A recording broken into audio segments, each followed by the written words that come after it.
La politique spatiale européenne, voilà notre thème avec Philippe Achilleas. Bonsoir, bienvenue. Bonsoir. Vous êtes directeur Institut du droit de l'espace et des télécommunications de Paris-Saclay. Alors l'espace, c'est vraiment l'un des secteurs où la construction européenne prend tout son sens avec le succès d'Airbus aujourd'hui. Avant de porter ce nom, il y a eu EADS. Auparavant encore, en France, il y avait l'aérospatiale, qui me rappelle quelques souvenirs personnels, mais enfin, je ne suis pas là pour raconter ma vie. C'est le symbole d'une époque où, pour conquérir l'espace, les pays fondateurs de l'Europe n'avaient pas eu d'autre choix que de s'unir, on peut dire ça comme ça. Il fallait être plusieurs pour être assez puissants. Tout à fait. C'était d'ailleurs l'idée de la France de créer une institution européenne pour porter des programmes ambitieux et être capable de rivaliser avec les politiques spatiales des États-Unis et de l'URSS à l'époque. Ouais. Et c'est comme ça qu'est née à Paris l'Agence spatiale européenne. Ouais. Aujourd'hui, on parle de New Space. Ouais. C'était assez inimaginable il y a plusieurs décennies de voir ce qui se passe aujourd'hui. Ces opérateurs privés, parfois des toutes petites, enfin des petites entreprises. Il y a des acteurs européens et français qui émergent aussi dans cet univers-là. Oui, alors pas avec les mêmes moyens, pas avec la même dynamique, mais on commence à avoir émergé un tissu de start-up dans des domaines aussi innovants que le transport spatial, l'observation de la Terre, le nettoyage de déchets en orbite. Donc on voit que c'est possible ici aussi en France et en Europe. Alors on va beaucoup parler de droit de l'espace en quelque sorte, parce que c'est vraiment une notion passionnante, mais je voudrais quand même qu'on rappelle la base, c'est-à-dire que la conquête spatiale, elle a un lien direct avec les questions environnementales grâce aux satellites. C'est de l'observation de la Terre. On n'aurait pas une connaissance aussi fine de la situation actuelle sans les satellites. Oui, tout à fait. Les premiers satellites d'observation ont été lancés dès 1958. Alors à l'époque, c'était de la surveillance militaire, mais très rapidement, on comprend l'intérêt de cette technologie pour la gestion des territoires et de l'environnement. Oui. Donc la bascule se fait dans les années 70 où on voit des premiers programmes d'observation au service de l'environnement. Et il y a des programmes européens. Alors, par exemple, Copernicus, on peut en dire un mot. On en est où de ce programme ? On a plusieurs satellites dits Sentinelle qui sont chacun dédiés à l'observation de données environnementales, les océans, la Terre, les forêts, et qui utilisent à la fois des technologies orbitales, optiques, et des technologies radar. Donc, ce qui nous permet d'avoir un spectre complet d'images et de données d'origine spatiale. L'espace, on va parler de droit. C'est pas une zone de non-droit, l'espace ? Pas du tout. Dès 1967, un traité international est adopté à l'ONU, le traité de l'espace, et il va fixer les règles qui sont toujours applicables aujourd'hui. Il y a une loi européenne, puisqu'on parle, là, du poids de l'Europe, ce que fait l'Europe en matière spatiale. Est-ce qu'il y a des réglementations typiquement européennes ? Alors, on a eu des réglementations propres à certaines applications, les télécommunications, les données environnementales. Mais aujourd'hui, l'Union européenne a pour ambition de se doter d'une véritable législation spatiale.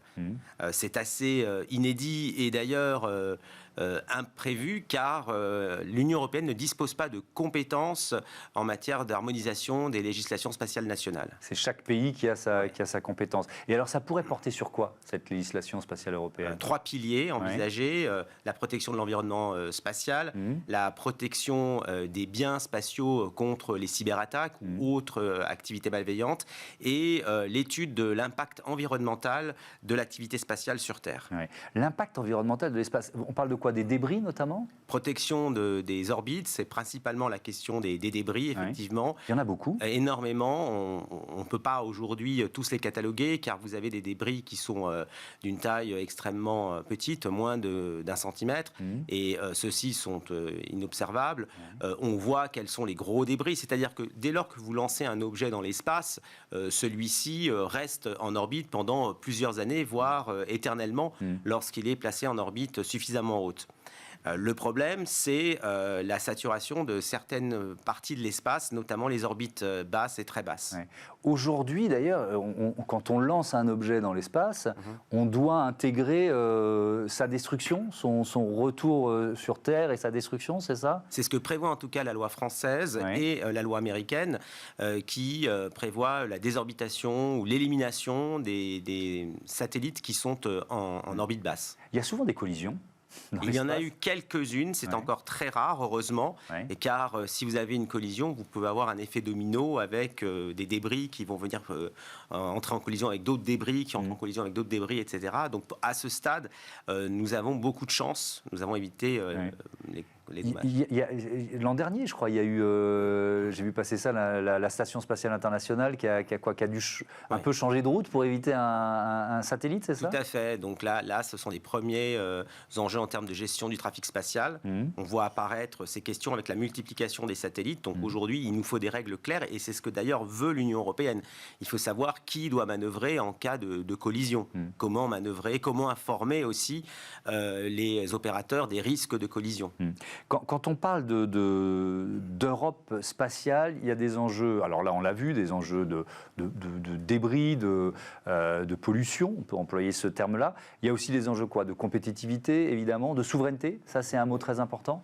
Ça devient un mot très important puisqu'on se rend compte aujourd'hui que l'utilisation des satellites est quotidienne.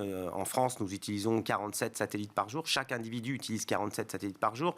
Donc sans satellites, il est impossible de communiquer, il est impossible d'observer, de regarder, de se déplacer. Donc le satellite est lié à la souveraineté des États et des États membres de l'Union européenne. Et aujourd'hui, si on parle peut-être de la France, mais aussi de l'Europe, on est en déficit de souveraineté? On est encore trop dépendant de satellites, notamment américains? La volonté de créer cette agence spatiale européenne, c'était justement pour s'émanciper de la domination des États-Unis en matière d'accès à l'espace et d'utilisation de l'espace. Donc on a, si vous voulez, à la fois un lanceur indépendant, des satellites et des capacités de traitement des données au sol. Donc, et nous avons des programmes qui sont les concurrents directs des programmes américains. Nous avons un Galileo, qui est le concurrent du GPS, Copernicus, qui nous permet d'être autonome en matière de données environnementales. Demain, une constellation de satellites en orbite basse pour des communications sécurisées qui sera concurrent de Starlink, enfin on espère. C'est ce qu'on appelle Iris au carré? Exactement. Alors c'est quoi Iris au carré? Iris au carré, c'est la volonté pour l'Europe de disposer d'un réseau de satellites en orbite basse pour une connectivité à très haut débit sécurisée. Par exemple, lorsque nos forces armées sont en opération sur des théâtres extérieurs, la capacité d'être en contact direct avec ces forces armées, la capacité aussi d'établir des liaisons avec des ambassades à l'étranger ou des sites stratégiques, sans avoir à passer par des opérateurs étrangers. Et c'est pas de la science-fiction, on ne se projette pas dans l'avenir. On l'a vu avec le conflit en Ukraine. Dans les premières heures du conflit en Ukraine, la question de l'utilisation du réseau Starlink s'est posée. Tout à fait. Et c'est d'ailleurs parce qu'on a compris l'enjeu autour de l'utilisation de Starlink en Ukraine que la Commission européenne a accéléré le projet de constellation souveraine européenne. Cette question de souveraineté, elle est liée aussi... Alors justement, là on parle de Starlink, on parle d'un opérateur privé, et c'est assez étonnant de voir que la NASA finalement s'est associée à un opérateur privé. C'est l'avenir de la construction européenne, de travailler avec des opérateurs privés. On ne peut plus s'en passer aujourd'hui? On ne peut plus s'en passer, d'abord parce qu'ils ont une compétence en termes de management que n'a pas le cadre institutionnel, et puis surtout parce qu'il faut des financements privés. Donc on doit aller chercher des financements dans la sphère privée pour poursuivre l'aventure spatiale. On parlait de souveraineté, Iris au carré, c'est vraiment ça, la souveraineté numérique. Est-ce que vous pouvez nous expliquer pourquoi ça passe tellement par l'espace? C'est un peu évident, mais je veux bien que vous nous l'expliquiez. Alors, d'abord, il faut savoir qu'effectivement, en termes de télécommunication, la majorité des relais de communication sont des relais terrestres. Sauf que lorsque nous sommes en période de crise ou dans des endroits sans couverture terrestre, le satellite est la seule solution.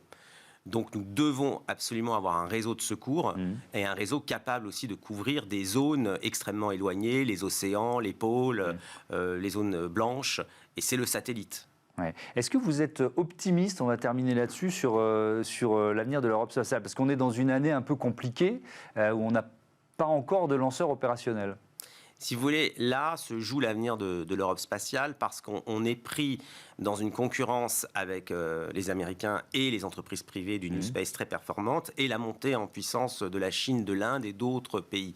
Donc pour éviter le décrochage technologique, nous devons absolument avoir un lanceur et absolument maintenir des budgets. Mais l'Europe est au rendez-vous, l'Union européenne est au rendez-vous. Donc On est optimiste. Donc vous êtes optimiste. Merci beaucoup Philippe Achilleas et à bientôt sur Bismart. On passe à notre débat. On va parler de lutte contre la précarité alimentaire.